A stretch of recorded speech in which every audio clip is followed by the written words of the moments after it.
Hi guys. So, digestion. I struggled for about 7 years with poor digestion. I was always bloated, constipated, fatigued, and had a lot of fermentation, which led to smelly gas. Now, I know a lot of people are advocating probiotics, digestive enzymes, fasting, kefir, and other fermented foods to help with digestion. I've tried these things extensively. None of them worked, and I'm going to address these remedies in a separate video on how I cured my chronic candida without taking anything. Now, my digestion was so bad that even as a vegan on a high-fat diet, I once went for 4 days without a bowel movement and ended up vomiting and having diarrhea from autotoxemia. That's right, coming out both ends. However, all of this is a thing of the past now, and I'm going to walk you through the 5 simple steps to how I healed my digestion. So step 1 is to eliminate all animal foods. Bad digestion begins with our false belief that we think we're omnivores, when in actual fact we're designed just to eat plants. Now, there are dozens of reasons why this is so. The 2 most important and relevant in terms of digestion are the length of our digestive tracts and our stomach acidity with food in our stomachs. So the fact that we're eating animals when we're only designed physiologically and anatomically to eat plants is why 14 of the 15 leading causes of our death are scientifically linked to eating animal foods. It's pretty hard to have good digestion when you've got a disease or you're dead. Step 2 is to eat predominantly whole foods. So just as we have pre-Stone Age digestive systems that are designed to eat plants and not animals, likewise, we have pre-industrialized food production digestive systems that are designed to eat whole plant foods and not processed foods. I'm including alcohol, pharmaceutical, and recreational drugs here as they are highly processed and harmful to good gut bacteria, which is essential for optimal digestion. I say eat predominantly whole foods and not exclusively whole foods because there's a world of difference between white rice and pasta, both of which I eat without affecting my digestion, and Oreos and Pringles, which are practically unrecognizable to the body and therefore not good for digestion or for health. The closer to the whole food, the more recognizable to the digestive system and therefore, generally speaking, the better for digestion. Step 3 is to eliminate all oils. Oil is not a whole food. Oils are 100% fat calories, and no whole food in nature is 100% fat calories. All whole foods are comprised of carbohydrates, proteins, and fats in varying ratios. Therefore, nature did not intend us to eat oils. Next to animal foods and processed foods, many of which contain oils, oils are the most damaging foods to our bodies and cause all manner of diseases, including our number 1 killer, heart disease. This is because oil causes inflammation, and all diseases have an inflammatory basis. Again, it's hard to have good digestion if you have a disease or are dead.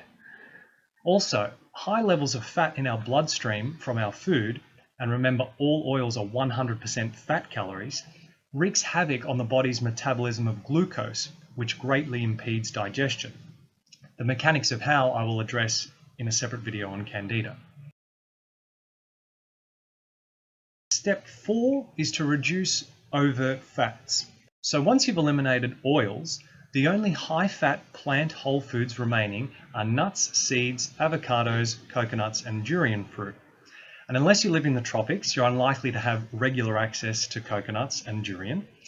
To avoid the bad digestion that results from too much fat in the blood that I just touched on, reduce nuts and seeds to a small handful a week and 1 to 2 small avocados a week. Personally, I find my digestion is better without any altogether. Step 5 is proper food combining.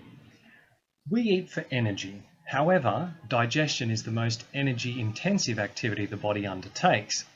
Therefore, to maximize our energy, which I know we all want to do, we want to predominantly eat foods that are 1, the best sources of energy, which are carbs like fruit, starches like potatoes, grains, rice, corn, pasta, and 2, we want to eat them in a way that will use the least energy to digest them. This is where food combining comes into play. Now, we had heard about food combining about 3 years before we decided to implement it. However, only after implementing it did my digestion reach the point where I always hoped it could be. We used to combine large quantities of several fruits in the one meal and be left feeling bloated and somewhat lethargic for hours afterwards. Now we predominantly eat mono meals of fruit.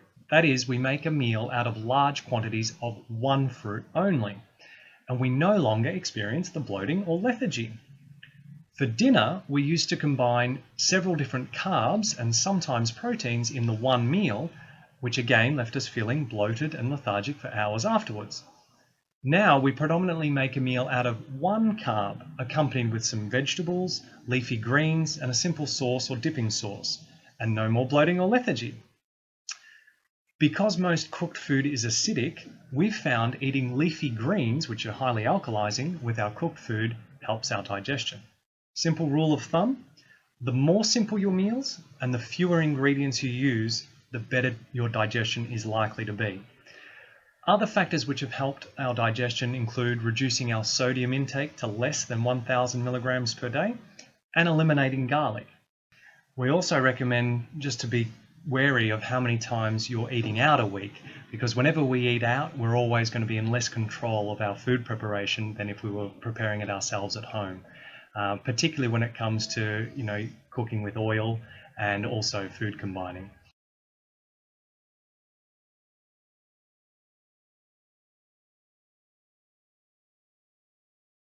So in summary, these are 5 simple steps, and yet they need to be followed thoroughly, consistently, and long-term to get the results. In our opinion, people who advocate taking anything for digestion are not doing so. I forgot to mention, when we used to eat wheat, we'd have wheat belly and it wouldn't digest well. And so we went gluten-free for a period. And then we followed these 5 simple steps, cleaned up our diet, and reintroduced the wheat and the gluten, and we now find we digest it without a problem. So a lot of the time when we're having an intolerance to a particular food, it's probably because there are other things in our diet still that are causing that intolerance as opposed to what we think it might be. Unless, of course, you're a celiac and have a wheat or gluten allergy. That's a different story. And a final note, if you still think you can't digest carbs properly, I had a participant in a workshop who was into wellness education, and she was saying that some of her clients can't digest starches properly.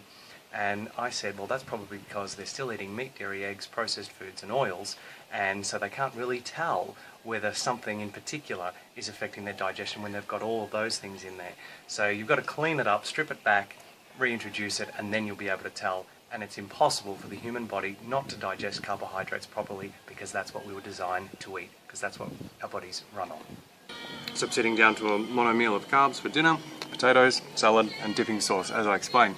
So the whole point of improving your digestion is so you increase the number of bowel movements you have a day. I used to have 1 at most last thing at night. Now I'm having 3 or 4 a day, like I always wished I could. Have 1 when I wake up in the morning and then 1 after each main meal. It's fantastic.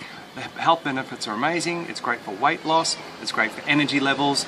You're taking out the trash more often. It's great for your mood as well. Alright guys, thanks for watching, and don't forget to subscribe to our channel and look out for my upcoming video about how I cured my chronic candida without taking any snake oil remedies.